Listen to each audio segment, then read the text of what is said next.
Thank you for tuning in to the SkillsAware podcast. We are a human-centered, AI-powered skills recognition engine transforming how people and organizations understand and grow their capabilities. Each episode features insightful conversations with industry leaders, experts, and innovators who share their knowledge, experiences, and ideas on workforce skills, skills recognition, skills literacy, artificial intelligence, and so much more. Hello, Margo. Welcome to our webinar on skills visibility. Hey, Mark. Glad to be here. Good to see you. I just want to start off. We're just waiting for a couple of attendees to come in to the webinar, so we'll give it a moment. But I would like to start by just acknowledging that I'm on the land of the Kaurna people and want to acknowledge their elders past and present, and also recognise that we're all the other custodians of land we're meeting today.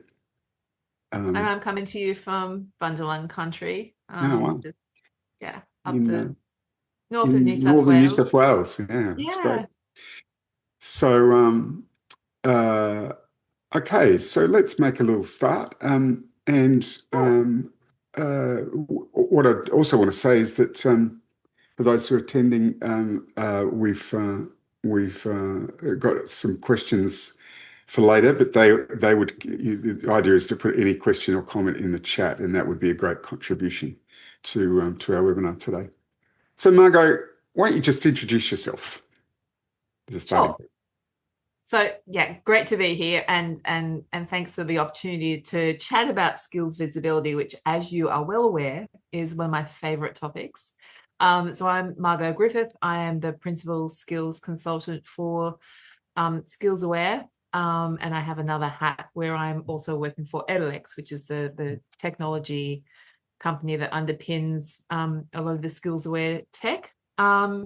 Being in this role, I guess, role/ecosystem/ deep in the weeds of skills visibility, skills data for over 6 years, but I've been in the education space for, I think the accepted term is more than 20 years, and I've decided I'm going to stop at more than 20 years. So, yeah. Fair enough. Yeah. Fair enough, because that means you must have started when you were very, very, very young. Oh, exactly. Course. Thank you. So, Margo, what if we were looking at your current experiences, and I know you spend a lot of time at various conferences around the world and talking to the university sector in particular. It always strikes me that for the university sector, thinking in terms of skills is a little bit problematic. How do you see the movement, going, the relationship between traditional research roles and traditional curriculum development and skills? Where do you see that at from your experiences? And maybe you've got some examples from speakers you've heard in the last 12 months, Yeah, it's always interesting when people ask me that question, because it depends, right? And that's a horrible answer, but it depends where you are in the world. I was at a conference just recently in Paris, and yes, I'll get that name drop. But it's a wonderful conference on open recognition, and the reason I love being immersed in that particular community is that it's really without borders. And so we did an exercise of mapping what, I guess, the digital credentialing space and the open recognition space looked like globally. And we literally did a mapping with Post-its, right? I think the thing from there is it depends on why you're doing it. The why is really important. What's the driver of why you want to, either recognize skills or whatever you recognize? What does that look like, and what's the driver? What is the political sort of that micro meso and macro environment? What does that look like? Because all of those intertwine with how you go about the act of recognition. And so I think if we're looking at Australia, and particularly if we're looking at the higher education, specifically that sector, they have traditionally been divorced from this notion of skills. It's always been, I guess, the vocational sectors. They've kind of owned the skills terminology.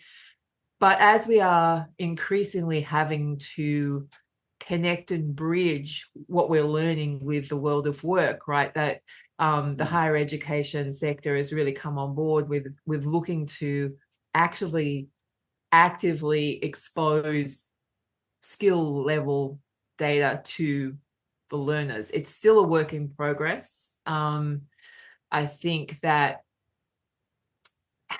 a lot of the energy and the noise at the moment is around AI. And so they're definitely grappling with that. There is also a lot of noise in Australia around the compliance and the governance side of things with higher education. And so a lot of energy goes towards that. And this notion that we need to actually help learners tell the story of what they know and can do, no matter where they are, whether they're in higher education or in vocational or in K-12, or whether they're just out living life in a work-based learning environment.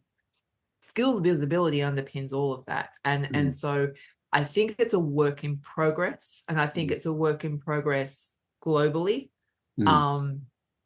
But it's certainly on the flywheel right now. I can feel the momentum really building. And I guess that's a global phenomenon as well. Yeah, it is interesting, isn't it? Because there's a lot of work going on. You know, Australia's looking at a national skills taxonomy. There are people everywhere looking at defining skills, building skills, libraries and dictionaries and all sorts of things.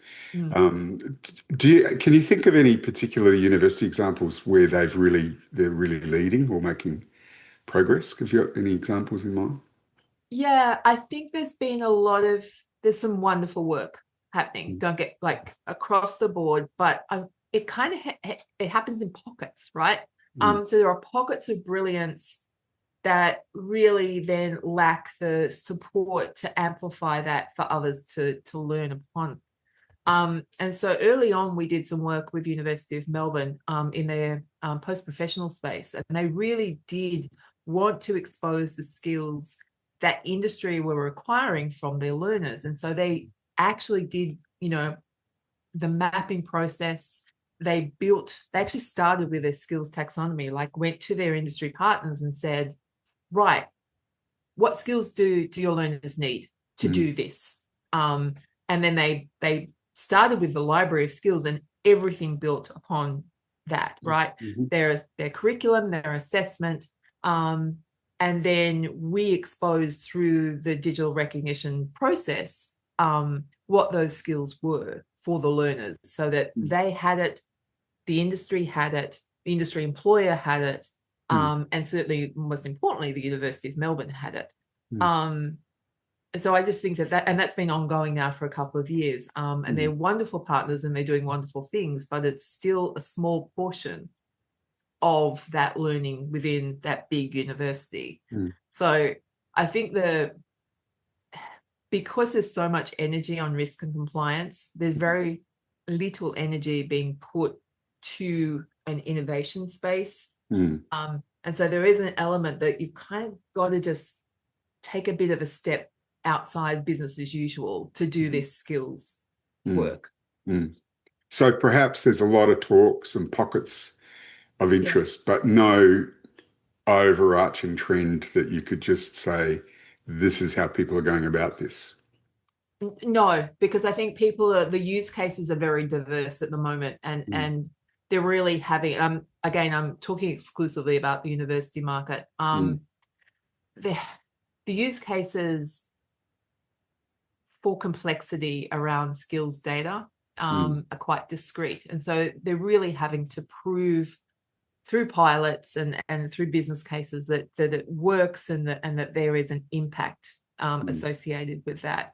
And while I love that, and I think that there is, again, some wonderful work, we really got to speed this up, people, right? Because it's moving really quickly. And so it's clearly going to work where there's industry-driven scenarios like the one you described. but where it's more generic learning, that's less industry driven, it's a little less clear what the use case is. Is that, am I putting words in your mouth? You are. I think that we have to look at, when people talk about skills, like it's a very tiny, like it's a box, right? And they often think about technical skills, but we've got to broaden that. And I think where the really interesting use cases are happening is where they've broadened this concept to, really start thinking about those human capabilities, those essential human capabilities, right? Yeah, okay. And we know that there's some wonderful work happening out there with Capability Co and others who really had a research-led, research-built platform to say, what's going to be essential into the future of work and learning is those essentially human capabilities, and what does that look like if we apply a visibility lens for learners on those, and then consequently a visibility lens for employers on those. There's, and that's going on around the world, isn't it? I mean, we both know absolutely. the work of the Education Design Lab and their fabulous work on this area of, they keep changing the name of the skills. What do they call them now? Not durable skills, durable but skills, I know definition's important, but in essence, it's really going to be those skills, those capabilities, they're the ones that are going to differentiate us in this increasingly busy, noisy world of AI. Yeah, interesting, isn't it? So when that gets transferred to an employment context, I wonder, I mean, it strikes me lots of people in the university sector want to relate better to industry, right? It's just a constant goal. What do you think industry needs are that universities could respond to? Do you have some clear thinking about what skills visibility means in an industry context versus a university context, and where they might harmonize or might be in common? I don't want to talk for them because I'm not the knower of all things of all industries, but it strikes me that they've got to, first of all, start by talking the same language, right? Yeah. And they have not been talking the same language for a long, long time. Higher education tends to talk in the language of learning outcomes and be that unit level outcomes, course level outcomes, program level outcomes, but they're not specifically the language of skills. So first of all, establish what common language you're talking. And really the only way to do that is to get in a room with them, like invite them into your tent, right? Invite them into your space and have that really, that stakeholder engagement piece, really talk about what they want. And if you're bringing in the employers, bring in your students as well. Bring in the learners as well, because they have very definite ideas around what they want. And so I think that there is still a big piece that we've got to get away from formal learning institutions as being the supply side of the ecosystem, right? Supply side is pointless unless you've got the demand side, and so those two really have to meet. So rather than talking about specific skills and rather than pinpointing particular capabilities, let's talk about a process of co-design that might actually get us a little bit further.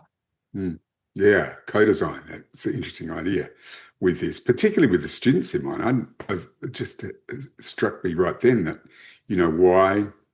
why wouldn't, particularly if it's returning to study students as well, right, who haven't just come out of the structured, scaffolded pathway from high school, but who are also already in the workplace. They already know what they need. And my fear is with a lot of the very ambitious, reform agendas that the government have, is that, are we designing with the right people at the table? And students and learners and individuals and, opportunity seekers have to have a voice in that. And for it to really work, that voice needs to be taken into consideration. It's interesting you say that. I'm just finalising a submission for the project, the Australian National Skills Taxonomy Project, which is a multi-year project and is really only at the beginning. But I've noticed their consultation group is interesting because it has universities, has unions, has industry, but it doesn't have students or actual, grassroots level. I think there's an assumption that perhaps unions or other people represent them, but there isn't actual direct representation. And the other thing it doesn't have is it doesn't have any EdTech or standards-based organisations involved. And it strikes me that's a real miss, because two things: students are going to describe their future demand as well as anybody can, and also, if you get the EdTech people involved or the standards people involved, they're all future thinking. They're all going, how do we harmonise the language? How do we make the best use of AI? I'm really surprised they're not consulting those groups. So I think more can be done there. Do you agree? Yeah, I do. I always think more can be done in that sort of phase. I bang on about the point that it's you can't move the people until you can move the data. So at some point, that twin track strategy of it's all very well to develop your strategy, and if you're not talking about how that enablement piece works out and how that implementation piece works out pretty much at the same time, then it's going to fall in a heap. And I have often been a little bit, I wouldn't say critical, but the suggestion that the micro-credentials framework, when it was dropped in 2022, we could have had, more momentum around micro-credentials in this environment as a means to improve our economic capability if there had been a solid implementation plan alongside of that, right? I think it was a missed opportunity. And what it meant at that point in time was then the micro-credentialing and the framework and the strategy got divorced from the enabling technologies, which, it's really put us back a little bit. I think it was definitely a missed opportunity. Well, there's a thing to talk about is micro-credentials. What do you think the relationship is between the micro-credential movement, which does have a little bit of momentum, and the need to define skills? Are they a bridge to a skills? Yeah, they're definitely a bridge. Yeah. Absolutely a bridge. And I think what happened again when the micro-credentials framework dropped was it got adopted by higher education. And, I'm deeply appreciative of all of my colleagues in higher education, but the fact that they grabbed it meant that the wider applicability of micro-credentials was kind of missed. And there've been people from industry associations and industries even saying, oh, well, I can't develop micro-credentials because that's a higher ed thing. I'm like, hey, hang on. Never intended for that. And in fact, the framework is very broad in its application. So there are some things along the way. And again, it comes back to, it wasn't spelled out, that the framework was dropped, but it wasn't really spelled out about what that should look like. And so it's been a little bit of a trial and error, case of micro-credentials. But as you know, I'm a co-convener of the Australian Micro-Credentials Network, and we are actively trying to push now the fact that we need a more coordinated effort at all levels: policy, implementation, technology. The time is now. Really, the time is now. Well, and I'd add soon. Me, I'll add standards to that, and standards as well. Yeah, so that things can become shareable. I mean, that's the whole thing. Right.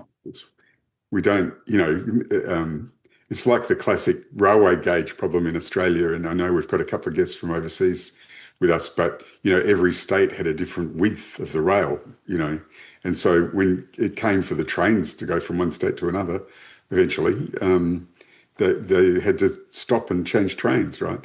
It feels a bit the same that everybody's taking an institution-centric view of this, like what's in it for us as an institution, rather than what's in it for us as a community.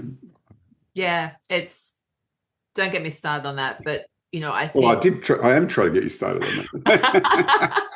oh, okay. Thank you for the invitation. Yeah. Yeah, it comes down to that why, Yeah. why do things like micro credentials? Why look at, skills visibility?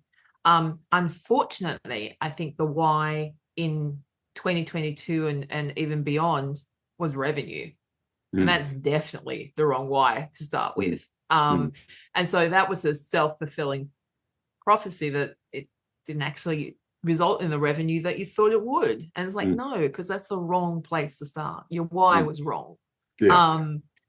And Yeah, so this would be a different value proposition than just, will it add revenue to my bottom line for an 100%. institution? Who cares about your revenue? The value Yeah. should be on the learner and what that looks like for them in terms of value. So again, back down to that design principle, like you've got to design from a learner-centric perspective. The value has to firmly sit with them for all of this to work.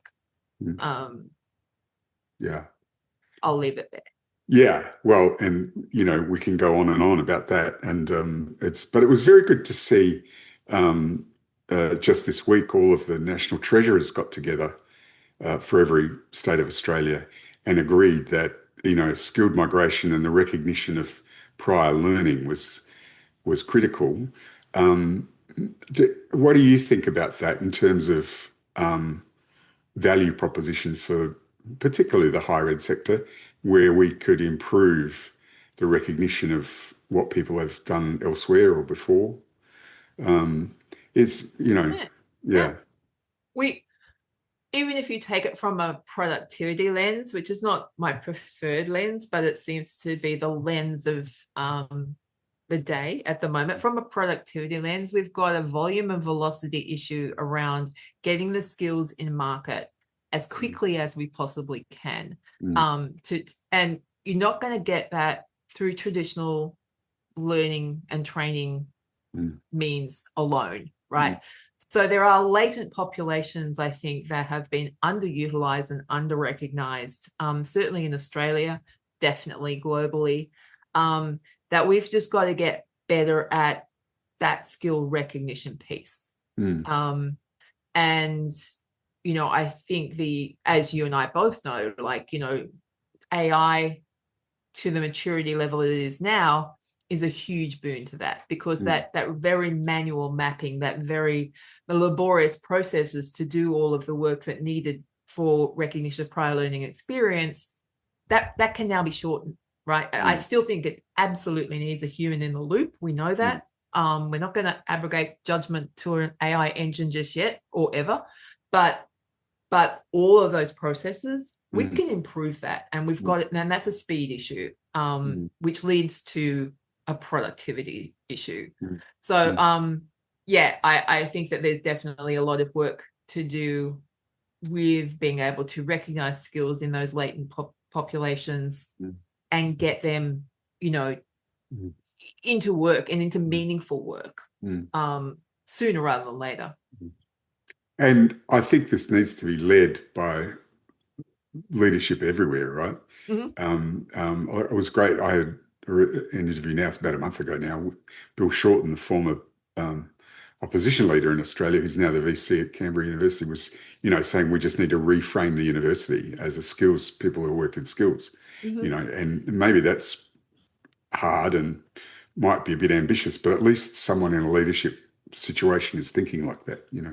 That's right. And he's using his platform to say all the things that possibly we have all wanted to say, and that maybe higher education leaders have wanted to say. But when you start having to break things to rebuild them in the way that you need to do it, there's a lot of compliance and governance stuff that comes in there that really muddy the waters. So I think he's got the ideal platform from his political background and his platform now as Vice Chancellor to really start poking the bear and saying, we've got to do things differently. We really have to reimagine the way we do things.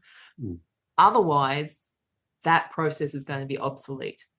Not in all areas. Obviously, the university is still going to be extremely important, but but they really do have to do a better job of serving their communities. I don't think they're doing a great job of serving their communities right here, right now.